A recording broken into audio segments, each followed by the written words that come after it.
What's up, guys? So, standard disclosure, we are here for entertainment purposes only, and this is an educational video. Nothing should be considered legal advice or investment advice. Do your own research, check out things, and don't listen to people on YouTube that know nothing about what they're talking about. Anyway, always know your sources, know where they stand. Disclaimer, my positions here are I own 1 share of GameStop, and I have 2 put positions. So, let's get into this and why I think this is amazing that it's finally coming back on Wall Street Bets. So everyone and their mother now knows about Wall Street Bets. It used to be amazing before all the crazy GameStop hype happened, and it's just nothing but random people yelling and screaming like buy, hold, buy, diamond hands, etc. There used to actually be high level of analysis, and the main reason why I actually jumped into the stock market itself was because I read this Reddit through December and January, the beginning of January, and I was like, all this stuff makes sense. These stupid apes actually have a great great plan, and it looks like GameStop is actually going to the moon. Like, it doesn't look like there's anything that can stop it. I didn't factor in that, hey, Robinhood's going to shut down the brokerage on the 28th, but anyway, they had a great thesis. They had a great plan. They had a great option to make a lot of money, and it made sense. So, this is a deep, deep dive in the short position that is out there, and then also how it's pretty much impossible for them to have covered as much as they're saying in the S3 reports.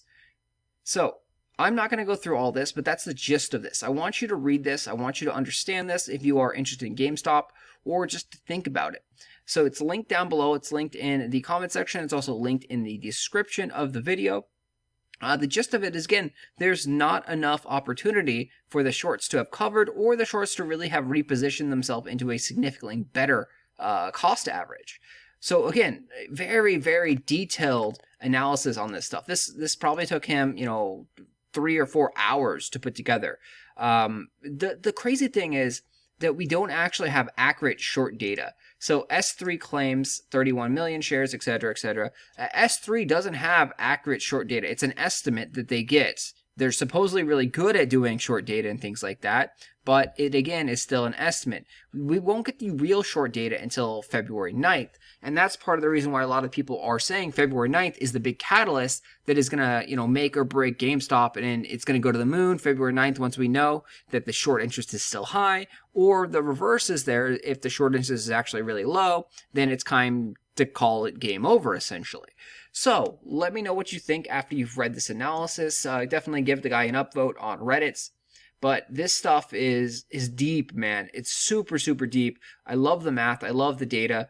And I hope that Wall Street Bets gets back to this kind of actual deep analysis, because this is what it was before. Like, you had these kind of deep analysis on other stocks. So they're called meme stocks now, right? Nokia, BlackBerry, AMC, GME, like meme stocks. Well, the thing is, they were actually highly educated people writing deep pieces about these stocks, why they were undervalued, why there's a way to make money on these things, and why you should jump into them. If you look now at Wall Street Bets and you see what's going on here at Wall Street Bets, it's kind of deteriorated a lot more than what it was if you ever were familiar with it back in December, pre GME madness. So, now it's just a bunch of yelling and screaming. There was a lot of memes, but there were tons of deep analysis on stocks.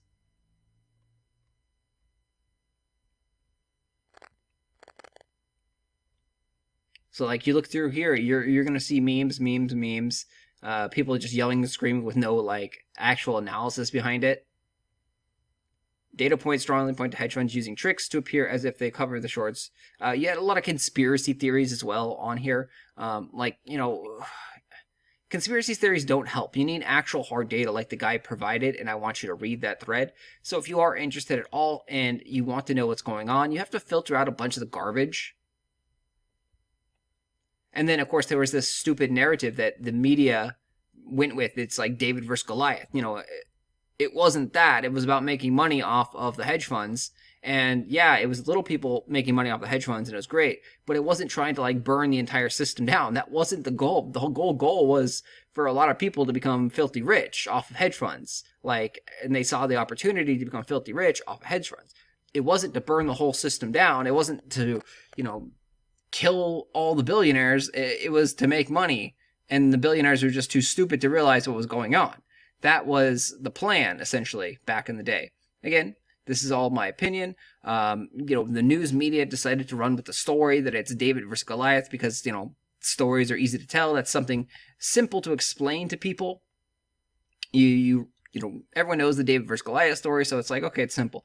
If they went into technical analysis and started talking about stocks and in depth, it would lose a lot of their coverage. And then it's just easier to tell the narrative of like, oh, yep, it's game over now. They lost. Stocks have plummeted, and so now you should get out. Like, it's easy for the media to tell that story, but if you read this thread, it really makes it, strong points that the GME squeeze is not dead, and that there is a lot of life, and that the hedge funds possibly are still terrified of losing, billions more of dollars. Anyway, guys, I will talk to you guys later. Let me know what you think about the article. Check it out. And again, remember to filter out some of the garbage on Wall Street Bets, because even if it does have 10,000 or 15,000 upvotes, it doesn't necessarily mean it's actually good. And there's a lot of conspiracy theories out there. So use your own brain, use the monkey brain you got, and figure out what is real, what is not, and make your own positions. Anyway, thanks for watching. As always, hit that like button, subscribe to the channel. I will talk to you guys later, and hopefully GME goes to the moon.